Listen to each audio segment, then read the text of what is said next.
Welcome to the Gilbert Grow Tub Gardens, GGG for short. Today I'd like to show you how you can take a standard small Arizona backyard and have both a recreational area for your family and your pets as well as an urban garden. Let's start in the side yard.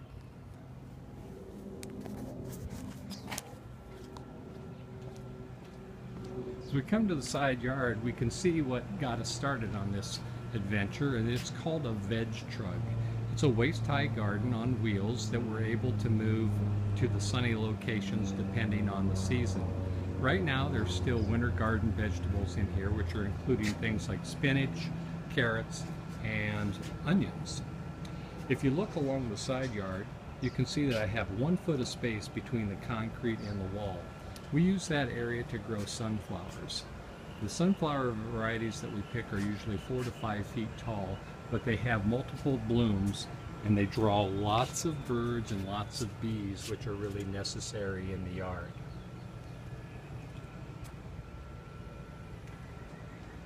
Moving up by the family pool, we continue with our grow tubs. Along this wall we found space to add a pepper plant in a nice tub here, and in the ground we've planted garlic and we've planted some other companion plants like oh, I forgot what it's called, but they use it a lot in teas. Here's a large tomato plant, and then we have our cherry tomato plant, which is abundant with cherry tomatoes right now. Behind the pool we found a 2 foot by 4 foot space, and in this space we've gone to the Home Depot and we bought a piece of wire trellis that they use for pouring in concrete, and we simply stapled it to the wall. Underneath it we have cucumbers and green beans, which are climbing up the trellis. Next to it we have hanging baskets, which also help our pollinators. The bees like to come here as well. Moving across the back side of the yard, you can see that we have a large expansive grass area so that the dogs can run and have fun out here, and the kids used to play ball and kick things around in the yard. It's not that large, but it does exactly what we need. Along the back fence is a microclimate. Underneath some very large trees, which used to be live Christmas trees when we originally built the house, they now provide a shady area where palms and lilies and lavender and additional garlic plants thrive. Along the other end of the yard, we've started our citrus farm. We have a red grapefruit tree here that bore all of 2 fruit this year, but it's starting to bloom now, and we hope to have more fruit each year. Underneath it, you can see that we've planted a lot of wildflowers of different kinds. Again, these are for the pollinators that we need for our citrus and our other plants.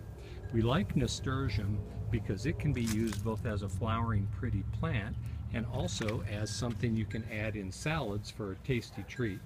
It has kind of a mustardy, peppery taste, and the nasturtium come in multiple colors. Here's gold, here's bright red, and here's kind of a yellow peach color. But we plant those all over the yard as well, along with things like the garlic, another plant of that. For taller plants, this is a honeysuckle, which draws a lot of hummingbirds and bees as well. We like flowering plants too. Now, these are adeniums of different varieties, and they're a great potted plant. They're fun to grow. You can make them into bonsai, but they don't take much space, and they're very unique. Here in the side yard, it's probably less than 9 feet wide, but we've planted a lemon tree which produces more lemons than we can use, so we get to share with the neighbors. A little bit farther back is a mandarin orange tree. These are like the nice little cutie oranges that you buy at the store, and it produces well, and they're really, really sweet. But the secret is really behind the mandarin tree. Here we have a seasonal garden. In the winter, it's a fairly shady garden because this is a southern exposure at this point, and we plant leafy vegetables like spinach, lettuce, carrots, those kind of things. Right now we're kind of at a transition point. We have some squash on the end, a lot of carrots. In the middle you see cilantro that's seeding out to coriander, and on the end are Brussels sprouts. Today we planted more sweet potatoes in these darker rows along here, and we hope to see those blooming soon. The City of Gilbert also provides composting bins free of charge. We compost everything from our kitchen and create wonderful dirt that comes right back to this garden and helps these plants be extremely healthy. Coming back out,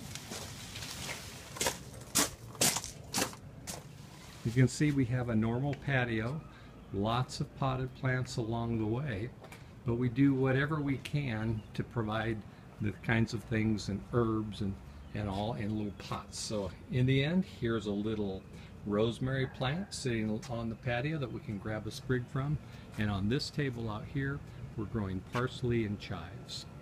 Well, that's our tour. I hope you enjoyed your look at the Gilbert Grow Tub Gardens.